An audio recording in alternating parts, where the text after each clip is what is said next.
Okay, I'm using the Meade LX90 with a NLVW 30mm Vixen eyepiece. Looking at the globular cluster, the third globular cluster of the Hercules constellation. We know that, everybody knows M13. You can see it even with the naked eye. M92, sometimes you can see it with naked eye also. But they're beautiful in any telescope size, especially Dobsonian 10-inch and bigger, or 8-inch in this case also.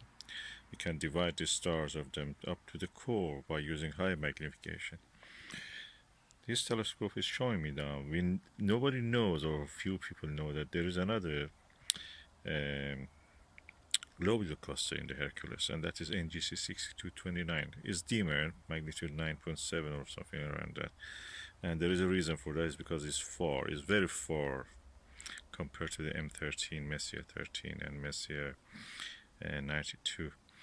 I can see it in this view, and it is shaped like a V, two stars on top of it, and the bottom of the V, the letter V, is the NGC 6226 globular cluster. I cannot resolve it, it's just a dim object. It's very bright sky, the light, the street light, the moon also. All the things are against seeing anything deep sky.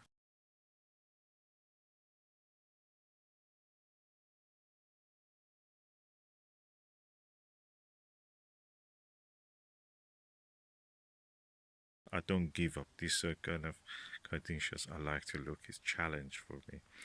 I like to take this challenge for observing. So I'm going to use the Delos 10mm on this object and see if I can find this. Before that, I put the adapter 1.25 to 2-inch, but it is a 2-inch diagonal. Oh, hallelujah! I can see actually some signs of resolution of the stars of the NGC 6229 globular cluster. I went first for the APM 20mm and then focused 13mm APM.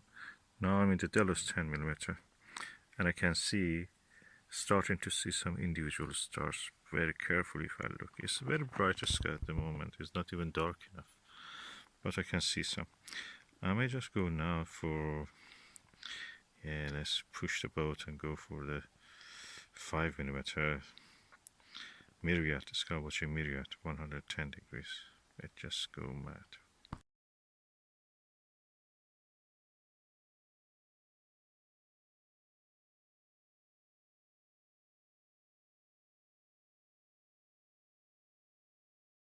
Oh no. What it does, it just magnified the image of what I could see with Delos 10.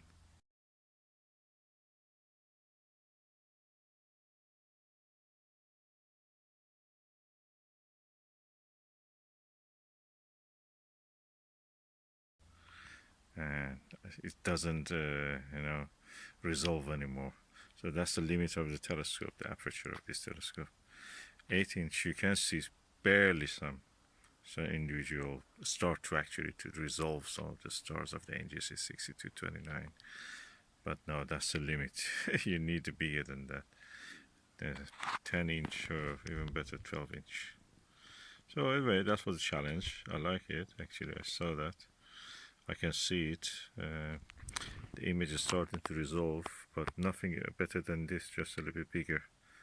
But because it's fuzzy, it just doesn't show anymore. That's the limit. Okay, I've now used the Myriad 9mm. Quite actually good eyepiece. It's probably one of the better eyepieces of the Myriad range. All of them are good. 9 is really good.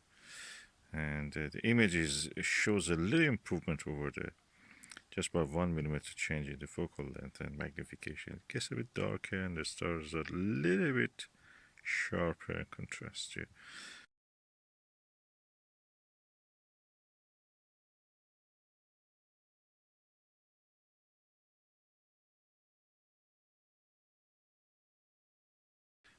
But yet the resolution is the same. It's a limit of this 8-inch telescope. You need a bigger telescope to resolve this compact and far globular cluster. So yeah, maybe next time with the Dobsonian. Just to be sure that I'm not biased, I used the telescope go-to system to go to M92 in Hercules, the other mid-range magnitude brightness globular cluster in that constellation of Hercules. So I'm seeing it. Individual stars you can see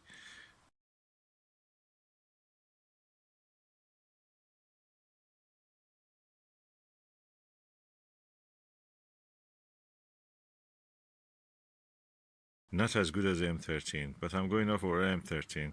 But first I will try with the Myriad 9 just to see what's the difference.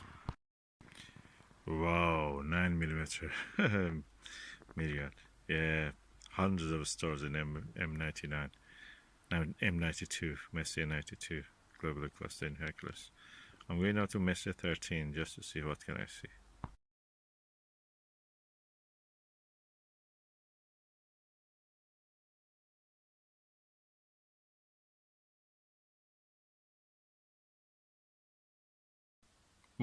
Oof. Yeah, I can say this Messier 13. Of course, I can see probably hundreds and even thousands of stars in it now. Not as good as the Dobsonian 12-inch, but it's really impressive. What can I say is that the size-wise, NGC M13 is probably 3 times or 2 times as big as in apparent diameter, 2 times as big as M92, and M92 is almost 3 times in angular measure bigger than the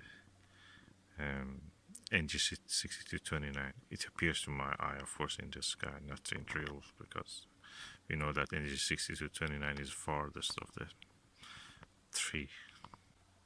Anyway, let's go and bring the Ethos 8mm and see how it is.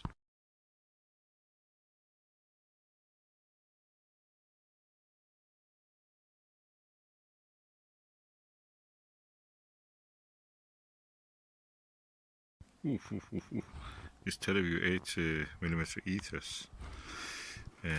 Not only I see more stars, but the stars that I can see is giving a kind of weak 3-dimensional effect. Some of the stars are really as if brighter or closer to you, and the others are fuzzier slightly and in the background. It gives a 3-dimensional effect. Slightly, I should not exaggerate. Yeah, more transmission, better transmission, even better than the Delos 10mm. Can be because of the higher magnification. I can see actually have a better contrast and yeah, resolution in a way.